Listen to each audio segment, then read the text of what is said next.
Welcome everyone to the second episode of the Ego series. Today we are embarking on a journey into the minds of two of the most profound teachers of the 20th century, Osho and Jiddu Krishnamurti. Both of them explored the nature of the ego, offering unique insights that can help us understand and transcend this elusive aspect of ourselves. To add another layer of depth, we will also weave in timeless Sufi stories that echo their teachings. These stories, with their poetic simplicity, will help us to see the ego from a fresh perspective. Before I go into the actual discussion, it is important to note that the focus is not on their personal achievements, lifestyles, or comparison between them. Instead, the intention is to reflect on the teachings they have left for us to contemplate and the question they have raised about the life, consciousness, and the existence. Their words and insights are shared here as a means to awareness. Listeners are encouraged to engage these teachings openly and without attachment to the personalities behind them. The purpose is not to glorify or critique both of them, but it is to create a space for understanding what they have left for us. Let this be an invitation to remain aware. As Kay said, truth is a pathless land. So what is the ego? Why does it cause so much suffering? How can we move beyond it? These are the questions we will explore today through the lens of Osho and Kay. Let's begin. Segment 1. Understanding the ego. Let's start by understanding what the ego is from their perception.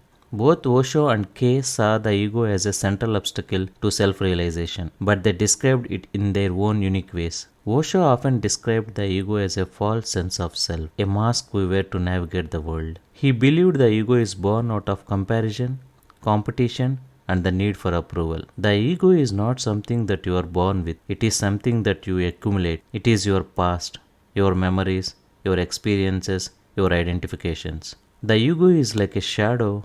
It exists because we are not fully aware of our true selves. Kay, on the other hand, saw the ego as the root of all conflict and division. He believed the ego is the me, the sense of separateness that creates suffering. The ego is the center of our consciousness, and I that is always seeking, always wanting, always comparing. The ego is not just a personal problem, but a collective one, fueling wars, greed, and inequality. Both teachers, in their own way, point to the same truth. The ego is a construct of the mind that keeps us trapped in the suffering.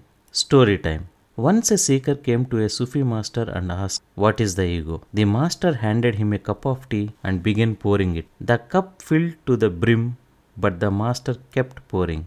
The seeker cried out, "Stop, the cup is full." The master smiled and said, "Just like this cup, your mind is full of yourself. To understand the truth, you must first empty yourself." This story reminds us that the ego is like a cup overflowing with our sense of self. To see beyond it, we must empty ourselves of all that we think we are. Segment 2. The role of awareness. Both Osho and Kay emphasized the importance of awareness in transcending the ego, but they approached this idea in their own unique ways. Osho believed in witnessing the ego without judgment. He encouraged meditation and self-observation as a tools to see through the ego's illusions. The moment you become aware of the ego, it starts disappearing. Awareness is like light, it dispels darkness. Awareness is an active process, a deliberate act of watching the mind and its patterns. Kay, on the other hand, spoke of awareness as a natural state of being. He believed that true awareness comes from observing the ego without any effort or desire to change it. To observe without the observer is to see the ego as is without distortion. Awareness is not something you practice. It is a choiceless, effortless state of being. Both teachers in their own way point to the same truth. The ego dissolves in the light of awareness. Story time. Let me share a Sufi story that mirrors this idea. A disciple once asked his master, "How can I find God?" The master replied, "Stop looking." The disciple was confused and said, "But how can I stop looking?" The master said, "When you stop looking, you will see. The seeker is the sought." It reminds us that the ego is like a seeker who is always looking for something, but the truth is found only when the seeking stops. Segment 3. The illusion of control. Another fascinating area where Osho and Kay converge is on the ego's need for control. Osho often spoke about how the ego thrives on control over ourselves, others, and the life itself. The ego is a controller. It wants to control everything because in control it feels secure, but life is unpredictable and the ego is always afraid. The ego's need for control is rooted in fear, fear of the unknown, fear of change, fear of losing what we have. K also saw control as a manifestation of the ego's fear. He believed that the desire to control arises from deep sense of insecurity. The ego is always seeking security, but there is no security in life. The search for security is the very cause of insecurity. Freedom from the ego means letting go of the need to control altogether.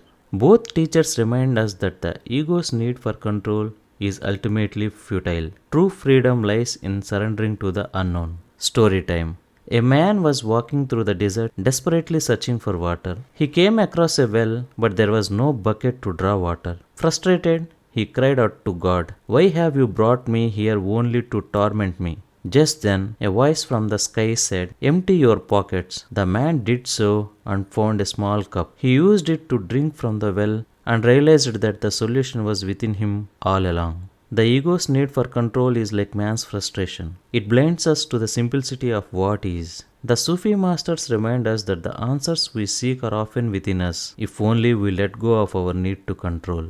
Segment 4: The Ego and the Relationships.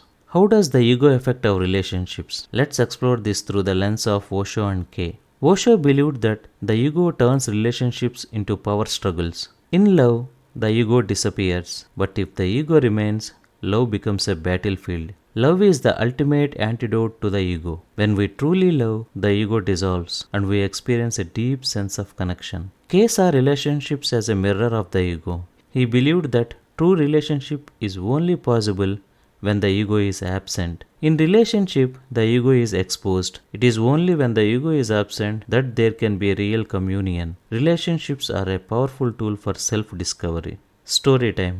Two friends were walking through a forest. When they encountered a bear, one friend immediately climbed a tree, leaving the other behind. The second friend, realizing he could not outrun the bear, lay down and pretended to be dead. The bear sniffed him and walked away. When the first friend came down from the tree, he asked, "What did the bear whisper in your ear?" The second friend replied, "He said, 'Never trust a friend who abandons you in danger.'" The ego, like the first friend, abandons us in moments of truth, leaving us alone in our suffering. The Sufi masters remind us that true friendship and true love can only exist when the ego is absent. Now, let's imagine a deeper conversation between Osho and K on the ego. Osho: the ego is a prison. It is not something real. It is just an idea, a shadow that follows you. But man clings to this shadow because it gives the illusion of identity. If you drop it, you will know your true self. But the fear is, who will you be without it? K. Yes, the ego is merely a pattern of thoughts, a collection of memories, attachments, and fears. It is a product of conditioning. You have been told who you are by society, by your family, by your own mind, but have you ever questioned whether any of it is true? Osho: beautifully said. The mind tricks you into believing in separation. I and you, this and that. But the moment you dissolve the ego, you see there is no separation. You and existence are one. Enlightenment is not something to be achieved. It is simply the dropping of all that is false. K. But to drop something, one must first see it clearly. Have you observed your mind in silence? Not trying to change it, not trying to suppress it, just watching it like a flame in the dark. When there is a deep awareness, the ego begins to dissolve without effort. Effort itself strengthens the I. Osho: yes, and that is where people misunderstand. They try to kill the ego, to fight it, to conquer it, but in doing so, they only make it stronger. The ego thrives on resistance. Instead, just watch. Be aware, and in that awareness, it drops on its own. K. Awareness is freedom, but people are afraid. The world runs on identification. I am a doctor, I am an Indian, I am a father.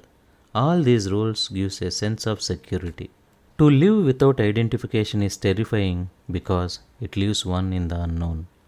Osho: but the unknown is the only real thing. The moment you embrace it, fear disappears. I tell my disciples, dance, celebrate, laugh, because seriousness is the ego trick to keep you trapped.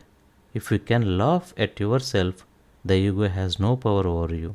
Story time. There is a beautiful Sufi story about Mullah Nasruddin. One night, he was searching for something outside his house. A passerby asked, "What are you looking for, Mullah?" Nasruddin replied, "My key." The passerby joined him in searching. After some time, the man asked, "Where exactly did you lose it?" Nasruddin pointed inside his house. The man shocked and asked, "Then why are you looking outside?" Nasruddin laughed, "Because the light is better here." This is how people search for truth. They look outside through identity, validation, knowledge, when the key is inside. K. And that is exactly what I say. Truth cannot be found in systems, in books, or in another's words. It can only be seen directly in oneself. Osho. When you meditate, you should not struggle. Meditation is not about control, it is about letting go. The more you try to control, the more you strengthen the one who controls, the ego. Instead, just watch, be a witness. K. Yes. But do people even understand what watching means?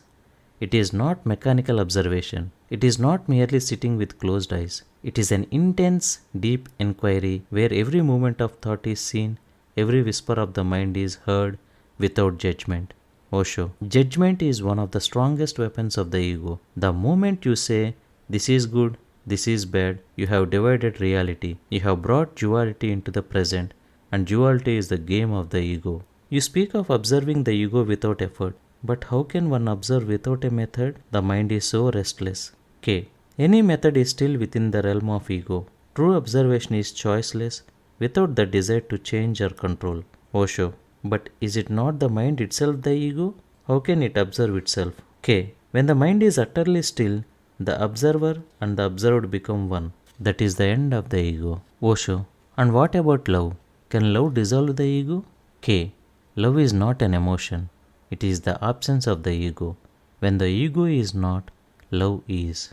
Osho. I agree. Love is the ultimate meditation. It is the space where the ego cannot exist. While their approaches differ, both point to the same truth. The ego cannot survive in the light of pure awareness and love. Let's end this conversation with a beautiful story. A king once visited a Sufi saint and said, "I am the ruler of this land, and yet I am tormented by my ego. How can I be free?" The saint handed him a piece of burning coal and said, "Hold this tightly." The king yelped in the pain and dropped it. The saint smiled. "This is the ego. It burns you, and yet you hold on to it. Drop it, and you will be free." What a profound exchange. While their styles were different, but both of them pointed to the same essence. The ego is an illusion that binds us, and only through deep awareness and surrender can one be free. So, dear listeners, what do you think? Have you observed the ego in your life? Have you caught its tricks? Let me know your thoughts. And as always, stay curious, stay aware, and continue your journey of self-discovery. Thank you.